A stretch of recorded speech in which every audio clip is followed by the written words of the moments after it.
মুসলমান মনে করে জাগা মতো তকবীর দেওয়ার পারে। আর 4-5 দিন হলো গড়াগড়ি খাচ্ছে, হিন্দু মেয়েটার বাচ্চা হচ্ছে না, ভগবান ভগবান করতেছে কিন্তু কাম হয় না। তখন বাপ মা মনে করতেছে এটার আর নর্মালি বাচ্চা হবে না, সিজার করা লাগবে। অ্যাম্বুলেন্স করে সিজার করার জন্য হাসপাতালে নিয়ে আসতেছে।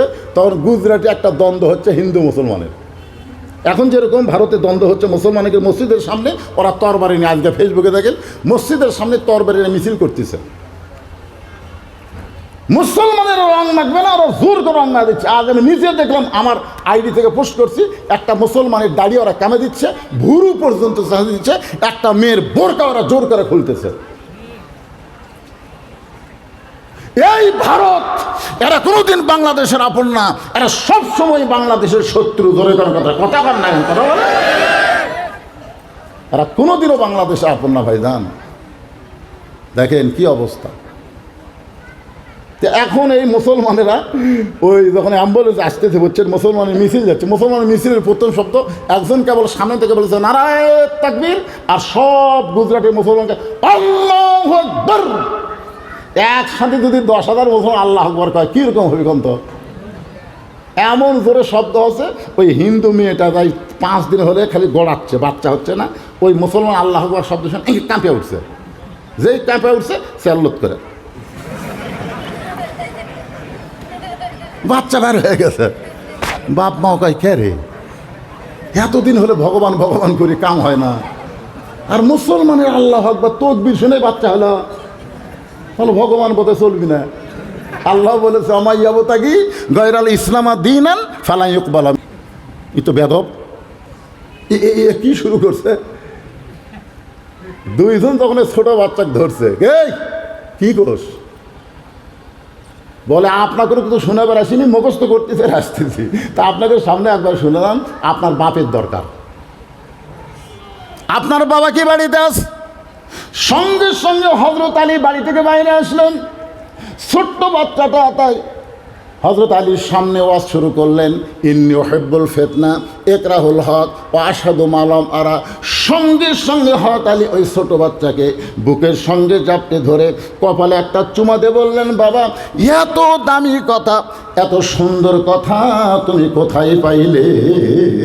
জোরে কর না সুবহানাল্লাহ। এত দামি কথা, এত সুন্দর কথা তুমি কোথায় পাইলে?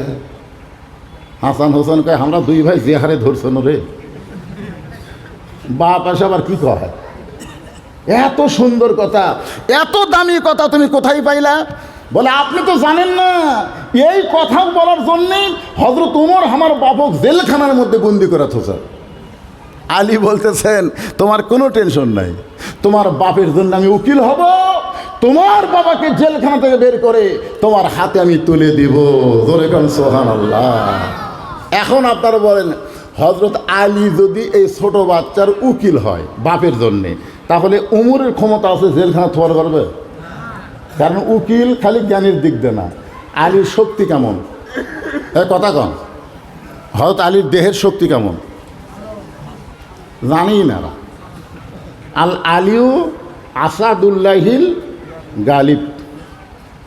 আলী হচ্ছে ইসলাম গালিব করার ব্যাপারে আল্লাহর সিংহ। জোরে কোন সুবহানাল্লাহ। সুবহানাল্লাহ কত কি পয়সা লাগিচ্ছে? জোরে কোন সুবহানাল্লাহ। আবার রাসূল বলেছে আনা মাদিনাতুল ইলমে ওয়া আলিউ বাবুহা, আমি হচ্ছি এলিমের শহর, আলী হচ্ছে তার দরওয়াজা। জোরে কোন সুবহানাল্লাহ। তাহলে শক্তির দিক দিয়ে কয় নম্বর আলী? জ্ঞানের দিক দিয়ে কয় নম্বর? তাহলে যদি শক্তি দিয়েও লাগে উমর পারবি? জ্ঞান দেয় খালি উমর ফারুক জেরুজালেমের পাদদেশে গেছে, নিচে দড়ি ধরে আছে, আর রাখাল উটের পিঠে বসে আছে। খ্রিস্টানরা ভাবতেছে উটের পিঠে তিনি বসে আছে, তিনি হলেন হযরত ওমর। খ্রিস্টানরা এখন একটা চৌকি এনে বলতেছে আমির আল মুমিনিন, উটের পিঠ থেকে সরাসরি নামতে আপনার কষ্ট হবে, চৌকির ওপর পাও দেন। একজন হামাগুড়ি দিয়ে বলতেছে আমার পিঠের ওপর পাও দিয়ে নামেন। রাখাল কান্দার বলে তোমরা কাকে খলিফা বলতেছ? বলে আপনি উটের পিঠ, আপনি তো কেন, আমি হলাম রাখাল। আর রশি ধরে যিনি জমিনে দাঁড়িয়ে তিনি হলেন ওমর। জেরুজালেমের খ্রিস্টানরা বলে এটা কেমনে হয়? বলে আল্লাহর কোরআনটা যখন রাষ্ট্র চলে তখন এমনি সম্ভব হয়ে যায়। সঙ্গে সঙ্গে জেরুজালেমের খ্রিস্টানরা বলে যে ইসলাম রাখালকে উটের পিঠে দেয়, অর্ধ পৃথিবীর শাসককে রশি ধরে মাটিতে নামায়, সেই ইসলামকেই আমরা গ্রহণ করব। সমস্ত খ্রিস্টান কলেমা পড়ে মুসলমান হয়ে গেল, জোরে কোন সুবহানাল্লাহ। কিন্তু ওদের মধ্যে একজন ব্যাকা, আপনি যতই ওয়াজ করেন, এখানে অনেক আল্লাহর বান্দা আছে ফজর নামাজ পড়বি না, এরকম আছে না নাই? জোরে কেন আছে নাই? ওদের মধ্যে একজন ব্যাকা আছে, ওই মুসলমান না হয়ে পাদ্রির কাছে গেছে, খ্রিস্টান ধর্ম যারা প্রচার করে পাদ্রির কাছে গিয়ে বলতেছে, হুজুর ঘরের মধ্যে তো ভালোই আরাম করতেছেন, কিন্তু মদিনার থেকে উমর এসে সবগুলো মুসলমান বানাচ্ছে, আপনি জানেন? পাদ্রি দৌড়ে এসে বলতেছে, ইয়া আমিরুল মুমিনিন উমর, এরা বোঝে না তাই এরা মুসলমান হচ্ছে, আমিও মুসলমান হব। উমর ফারুক বললেন, তাহলে কলমা পড়েন। পাদ্রি বলতেছে, আমার 4টা প্রশ্নের উত্তর দিলে আমি মুসলমান হব। উমর ফারুক বললেন, কি প্রশ্ন? বলে 1 নম্বর প্রশ্ন হলো, পৃথিবীর এমন কোন কারাগার যেখানে কয়েদি নিঃশ্বাস নেবার পারে না, জীবিত থাকে, এ কারাগারের নাম বলা লাগবে। 2 নম্বর প্রশ্ন হলো, পৃথিবীর এমন কোন জায়গা যেখানে সূর্যের আলো একবার পড়েছে, কিয়ামত পর্যন্ত আর দ্বিতীয়বার পড়বে না। 3 নম্বর প্রশ্ন হলো, পৃথিবীর এমন কোন কবর যে কবরও জীবিত, লাশটাও জীবিত, এই কবরের নাম বলতে হবে। 4 নম্বর প্রশ্ন হলো, পৃথিবীর এমন কোন 2 ভাই একই সঙ্গে জন্মগ্রহণ করছে, আবার একই সঙ্গে বহু বছর পরে তারা মারা গেছে, কিন্তু এক ভাইয়ের চাইতে 100 বছরের বড়। কি বুঝলেন? একই সাথে জন্মিছে, আবার একই সাথে মারা গেছে, এক ভাইয়ের চাইতে 100 বছরের বড়। উমর ফারুক বলতেছে, এমন প্রশ্ন আমি জীবনেও শুনিনি, উত্তর দেবো কোত্থেকে? পাদ্রি বলতেছে, তাহলে আমি আর মুসলমান হলাম না। জেরুজালেম থেকে উমর ফারুক যখন মদিনাতে যাচ্ছে, আলী দেখা করবার গেছে, দেখে মন ভার, আমিরুল মুমিনিন মন ভারবেন, সবাই মুসলমান হলো, কিন্তু একটা পাদ্রি হলো না। বলে কেন হলো না? বলে 4টা প্রশ্ন করছে, উত্তর দিবার পারিনি। বলে কি প্রশ্ন করছে? বলে পৃথিবীর এমন কোন কারাগার কয়েকদিন নিঃশ্বাস নেবার পারে না, জীবিত থাকে? আলী বলতেছে, কেন? মায়ের উদর, সন্তান মায়ের পেটে থাকে, নিঃশ্বাস নেবার পারে না, তারপরও আল্লাহ জীবিত রাখে। হায় হায় হায়। 2 নম্বর প্রশ্ন করেছে, পৃথিবীর এমন কোন জায়গা সূর্যের আলো একবার পড়ছে, কিয়ামত পর্যন্ত পড়বে না, ওই জায়গা কোনটা? বলে ওই যে মুসা আলাইহিস সালাম যখন সাগর পাড়ি দিচ্ছে, তখন আল্লাহ সাগরের রাস্তা করে দিল, সূর্যের আলো সাগরের তলে গেল, ফেরাউন যেই নামছে সাগর আবার আগের মতো হয়ে গেছে, কিয়ামত পর্যন্ত ওই জায়গাটা সূর্যের আলো যাবি। উমরকে হায় রে হায়। 3 নম্বর প্রশ্ন করলো, লাশটাও জীবিত, কবরও জীবিত। লাশ হলো ইউনুস নবী, আর কবর হলো মাছ। 4 নম্বর প্রশ্ন করেছে, 2 ভাই একই সঙ্গে জন্মগ্রহণ করেছে, আবার বহু বছর পরে একই সঙ্গে মারা গেল। এই 2 ভাইয়ের মধ্যে এক ভাইয়ের 100 বছর বয়সে বড়। এই 2 ভাইকে আলী বলতেছেন, আপনি কোরআন কি পড়েন না? ওজাইর আর আজিজ আলাইহিস সালাম, ধরে কোন সুবহানাল্লাহ। সঙ্গে সঙ্গে উমর ফারুক আলীকে বুকের মধ্যে জাপটে ধরে বলে, আলী রে, এই কারণেই রাসূল বলেছেন, আনা মাদিনাতুল ইলমি ওয়া আলিউ বাবুহা, আমি হচ্ছি এলিমের শহর, আলী হচ্ছে তার দরওয়াজা। আল্লাহু আকবার। সঙ্গে সঙ্গে ছেলে বলতেছে, আলীর মতন মানুষ শিক্ষামন্ত্রী যদি আমার বাপের উকিল হয়, দুনিয়ার কোন উমর আমার বাপকে আর কারাগারে বন্দি রাখতে পারবে? ছোট্ট বাচ্চার হাতটা ধরে হযরত আলী উমর ফারুকের দরবারে যখন হযরত আলী সাথে দেখে ছোট্ট বাচ্চা তাকায় দেয়, কে রে?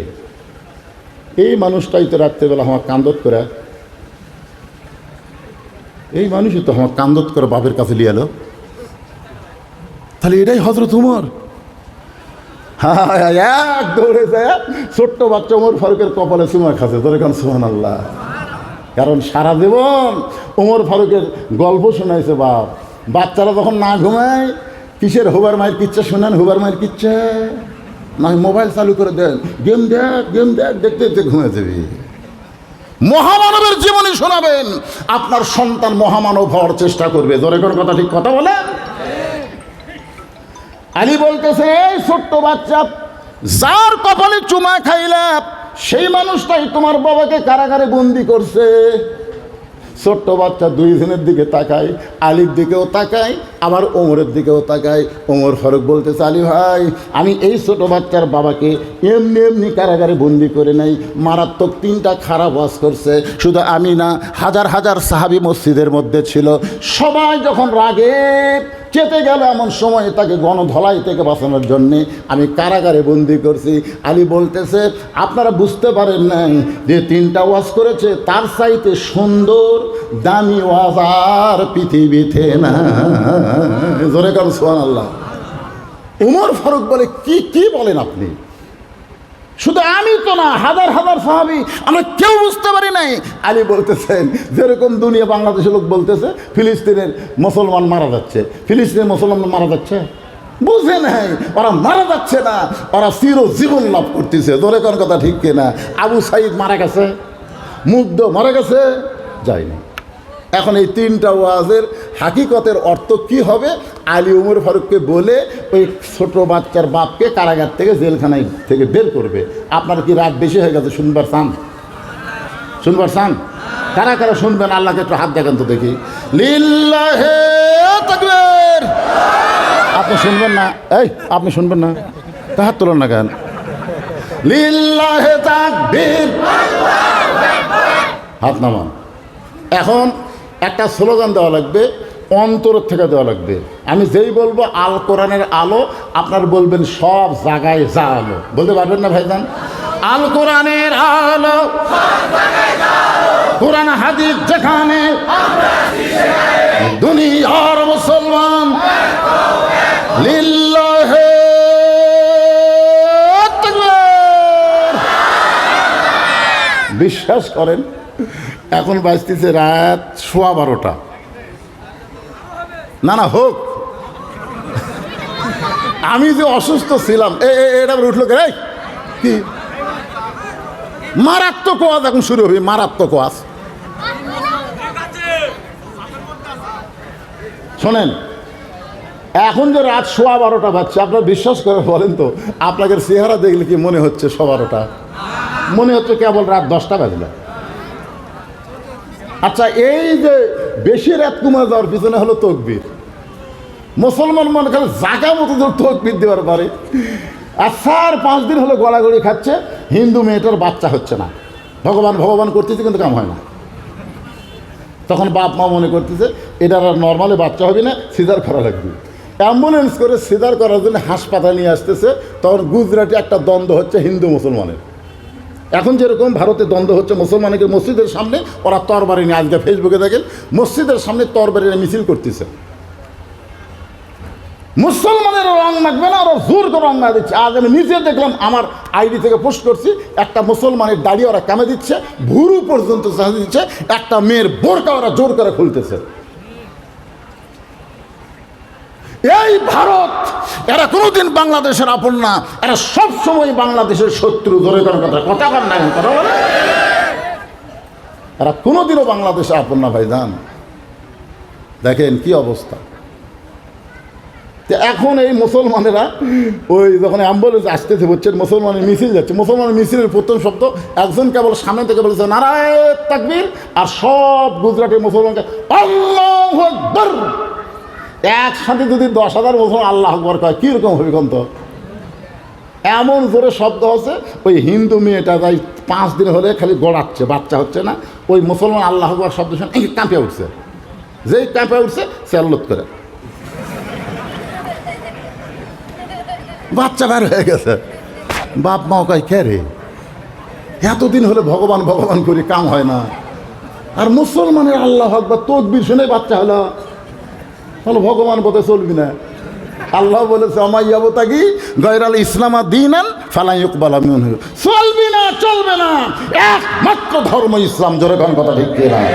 যত ইহুদি, যতই খ্রিস্টান, যতই মালওয়ান তোমরা চিল্লাচিল্লি করো, দুনিয়াতে বাহাদুরি করতে পারো, মরার সাথে সাথেই তোমাদেরকে সাইজ করা হবে। কথা বলেন ঠিক? আর আমরা মুসলমান মরব না, মরলে আমাদের দেহ যাবে কবরে, আর রূহ যাবে ইল্লিন নামক জান্নাতের বাগানে। জোরে কোন সুবহানাল্লাহ। ভাইজান, এখন আমি আলী আর ওমরের এই প্রশ্নের উত্তর সমাধান করে দিব। এর আগে এই মাদ্রাসায় আমি শুনলাম আবাসিক এবং অনাবাসিক 200 জন ছাত্র। কয়শো জন? 200 জন। আমি একটু বললাম ভাই আবাসিক কয়জন? তো কয় হয়তো আবাসিক 60 জন। তো 60টা আবাসিক ছাত্রের হাতে 60টা কোরআন শরীফ আপনাকে দেওয়া লাগবে। এই হাজার হাজার মানুষের মধ্যে মাত্র 60টা কোরআন শরীফ, একটা কোরআন মাত্র 500 টাকা। আপনি 500 টাকা দিবেন, এই বাচ্চার হাতে একটা কোরআন শরীফ দেওয়ার সওয়াব আল্লাহ আপনাকে দিবে। বাপ মা যদি কবরে যায়, বাপ মার কবরকেও আল্লাহ জান্নাত বানিয়ে দিবে। একজন উঠবেন না। আর বাবার কাছে 3 বার শুনে আমার মুখস্থ হয়ে গেছে, জোরে খান সুবহানাল্লাহ। ওর ঘরে ছোটো বাচ্চাকে বললেন, কারণ ছোটো বাচ্চার স্মরণ শক্তি বেশি না কম? এ কথা কর না কেন, বেশি না কম? এই ছোটো বাচ্চা কী শিখাচ্ছেন? যাদের স্মরণ শক্তি এত বেশি তাদেরকে আগডুম বাগডুম বাদ দিয়ে আলিফ লাম মিম এর শিক্ষা দেওয়ার চেষ্টা করেন বাজান। ছোট্টবেলায় আপনার বাচ্চা পবিত্র হওয়ার শিক্ষা পাবে। কোরআন শরীফ ধরবার গেলে অপবিত্র অবস্থায় ধরা যাবে না। এ মাদ্রাসায় দিবেন, সর্বোত্তম তাকে পবিত্র হওয়ার শিক্ষা দিবে। জোরে কোন কথা ঠিক কিনা কথা বলেন? হ্যাঁ।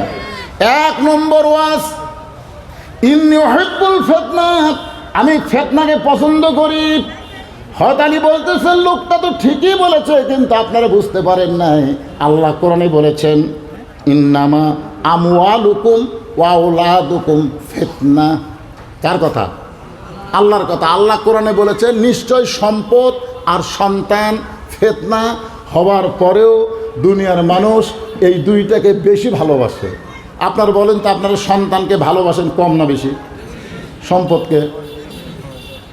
দেখবেন একটা মানুষের কিন্তু বাপ মলে খুব একটা কান্দে না, কিন্তু আইডিয়া গরু মলে ও কান্দে বাবা। এই জন্য আল্লাহ বলেছেন, ইন্নাম আমওয়ালুকুম ওয়া আওলাদুকুম ফিতনা, নিশ্চয় সম্পদ আর সন্তান ফিতনা হওয়ার পরেও দুনিয়ার মানুষ পছন্দ করে। আলী বলতেছেন, লোকটা তার ছেলেটাকে পছন্দ করে, মহব্বত করে, এই কারণেই বলছে ইন্নী উহিব্বুল ফিতনা, আমি ফিতনাকে মহব্বত করি। ওমর ফারুক বলতেছে, ভাই আমরা খালি শাব্দিক অর্থ বুঝেছি রে, কিন্তু ভিতরে তো ঢুকি নাই। কিন্তু লোকটাকে বললো, ইকরাহুল হক, আমি হককে পছন্দ করি না। আল্লাহ কোরআনে বলেছেন, কুল জাল হক ওয়া যাহাকাল বাতিল ইন্নাল বাতিলা কানা যাহুকা। হককে পছন্দ করে না, এইটা কেমন কথা? আলী বলতেছেন, শুধু এই বেদুইন সাহাবী কেন, আমিও করি না, আপনিও করেন না। ওমর ফারুক বলে, আমি হককে পছন্দ করি না। বলে, তাহলে শোনেন, জাআত সাকারাতুল মাউতু হক্কুন। আপনি বলেন তো, মৃত্যুর চাইতে সত্য কোনো জিনিস আছে? এই কোন মৃত্যুর চাইতে সত্য? একটা হিন্দুরাও বিশ্বাস করে মরা লাগবে। ধরে কোন কথা ঠিক কিনা? আপনার বলেন তো, দুনিয়ার কোনো মানুষ এই সত্য মৃত্যুকে পছন্দ করে? কথা কন না কেন ভাইরে? আপনার মৃত্যু পছন্দ করেন? এখন স্বামীর ক্যান্সার রোগ হতে 2 মাস পরে মরবি, বউ খালি কাছে কান দেওয়ার বলে, আল্লাহ আমার হায়াত স্বামীকে দাও, স্বামীর মৃত্যু আমাকে দাও। আল্লাহ আমার হায়াত স্বামীকে দাও, স্বামীর মৃত্যু আমাকে দাও। স্বামী কয়, খেরে পাগলি, আমি মরেই যাবো রে পাগলি, ক্যান্সার হয়ে গেছে, 2 মাস আর বাঁচবো না। না না না, আপনি মরবেন কেন? আল্লাহ আপনার মৃত্যু আমাকে দেন, আমার হায়াত আল্লাহ আপনাকে দেন। স্বামী বলতেছে, আল্লাহ ভাগ্য করে একটা বউ পাচ্ছে, কিন্তু আমার হায়াত নেই। স্বামী স্ত্রী রাত্রেবেলা শুয়েছে, ওই বাড়িতে একটা আইডিয়া গরু আসছিল। জোরে কন, কি গরু? আইডিয়া গরু। রাত্রে দড়ি ফিরে বার হয়েছে খাওয়ার জন্যে, কিন্তু বাড়ির তো দরজা লাগানো, খাওয়ার কিছুই নাই। দেখে বারান্দাতে একটা সিলভারের পাতিল, আইডিয়া গরু সিলভারের পাতিলের কাছে যায়, দেখে পাতিলের তলায় চিটা লাইলি। চিটা লাইলে বোঝেন গরুর খুবই পছন্দ। ওই এখন চিটা লাইলি খাবার চাই, কিন্তু মুখ হাতে পায় না, জিভা বার করে, জিভা তো হাতে পায় না। জোর করে যায় খাবার কাছে, একটা চিটা লাইলি পাশে ঠিকই, কিন্তু ছোটো ছোটো শিং এই পাল্লার কান্দার মধ্যে আটকে গেছে। ওই এখন লালি চাটিয়া খাইয়া মাথা লড়াই, কিন্তু পাল্লার মাথা খোলে না। তা এখন মনে করেন শিং পর্যন্ত যদি পাল্লার মধ্যে যায়, ওর চোখ মুখ আসা, ওই পাল্লা মাথার মধ্যে ও করতে করতে স্বামী স্ত্রী যে ঘরে শুয়ে আছে ওই ঘরের মধ্যে ঢুকছে। এখন বউ চিল্লাই বলতেছে, বাবা আজরাইল, ও বাবা আজরাইল। ঢুকছে যখন, ওই যে ক্যান্সার রুগী, বাবা আমার কাছে আসো না। বউ মনে করতেছে জমদূত আজরাইল, হয়তো এটাই হবি, এই মনে করে বলতেছে, বাবা আজরাইল ঢুকছো যখন, তাহলে ক্যান্সার রুগীর কাছে যাও, আমার কাছে আসো না। স্বামী চিল্লাই বলে, কি হয়েছে? আজরাইল ঢুকছে, তোমাকে দেখে দিলাম। এই তুই না দিনের বেলা কইলে আমার হায়াত আল্লাহ আপনাকে দেখ, আপনার মৃত্যু আমাকে দেখ। এটা মুখে বলা যায় গো, অন্তর দেখ কেউ মৃত্যু চায় না। আলী বলতেছেন, জাত সাকারাতুল মাউত হাক্কুন, মৃত্যু সবাই জানে হক, তারপরে মৃত্যুরে কেউ পছন্দ করে না। এই জন্যই লোকটা বলেছে, ইকরাহুল হক, আমি হককে পছন্দ করি না। ওমর বলতেছে, আলী ভাই আমি খালি শাব্দিকত্ব শুনেছি, কিন্তু আমরা তো ভিতরে ঢুকে দেখি নাই। কিন্তু লোকটা যে বলল, ও আশহাদু মা লাম আরা, আমি না দেখা জিনিসের সাক্ষী মারি। আলী বলতেছে, আপনিও মারেন, আমিও মারি। উমর বলে, না দেখে কেমনে সাক্ষী দিব? আলী বলতেছেন, তাহলে আপনি কি পড়েন না, আশহাদু আল্লা ইলাহা ইল্লাল্লাহু ওয়াহদাহু লা শারীকা লাহ, আমরা সে আল্লাহর সাক্ষ্য দেই যে আল্লাহর কোনো শরিক নাই। বলেন তো আপনি কোনো দিন কি আল্লাহ দেখছেন?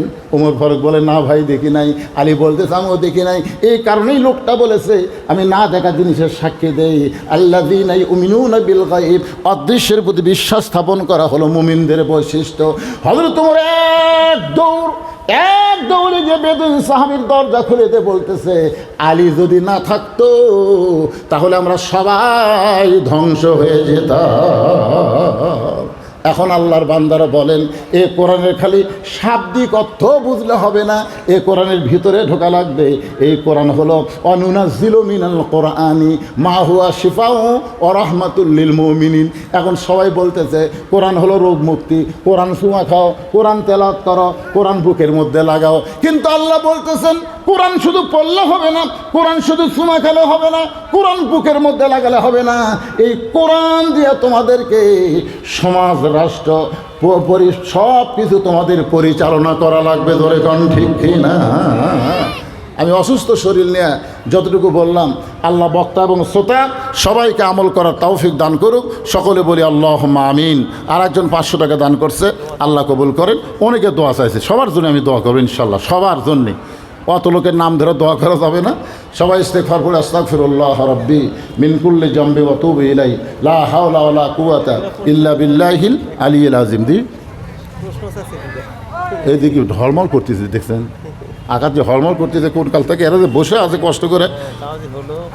এই শোনেন, প্রশ্ন শোনেন, হিন্দু ছেলের সাথে কি বন্ধুত্ব করা যাবে?